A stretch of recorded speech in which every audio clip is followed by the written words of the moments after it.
কখনো কেমন মনে হয়েছে আপনার স্বপ্ন অনেক বড় কিন্তু কাজ করার শক্তি নেই?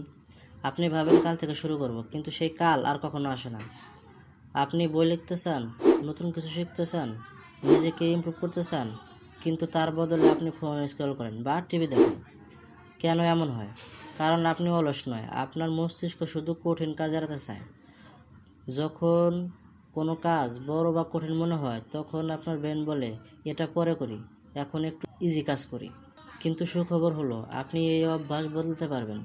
আজ আমি আপনাকে 3টা সিম্পল ট্রিক দেখাবো যা আপনাকে লেজি থেকে প্রোডাক্টিভ বানাবে। স্টেপ 1, কাজটাকে ছোট করুন।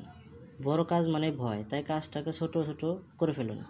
আপনি যদি বই লিখতে চান, 200 পেজের কথা ভাববেন না, আজ শুধু একটা লাইন লিখুন। শুরুটা ছোট হলে মস্তিষ্ক আর ভয় পায় না। মনে রাখবেন, বড় সাকসেস আসে ছোট ছোট অ্যাকশন থেকে।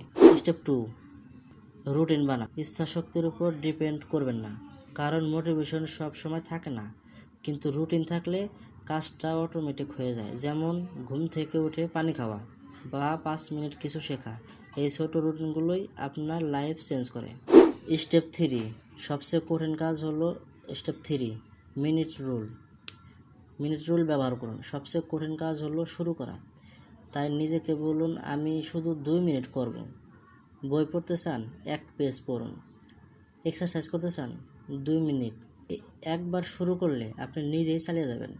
বোনাস টিপস, নিজেকে রিওয়ার্ড দিন। আপনি যখন কাজ শুরু করবেন নিজেকে ছোট্ট একটা রিওয়ার্ড দিন। এটা আপনার ব্রেনকে সিগন্যাল দেয় এই কাজটা ভালো, আর তখন আপনি আবার করতে চাইবেন। শেষ কথা, আপনি অলস না, আপনি শুধু শুরু করেন না। পারফেক্ট হতে হবে না, কনসিস্টেন্ট হলেই হবে। আজ একটা ছোট কাজ শুরু করুন, কারণ আপনার স্বপ্নগুলো অপেক্ষা করছে। আজ আপনি কি শুরু করবেন? এই ভিডিওটা ভালো লাগলে সাবস্ক্রাইব করুন।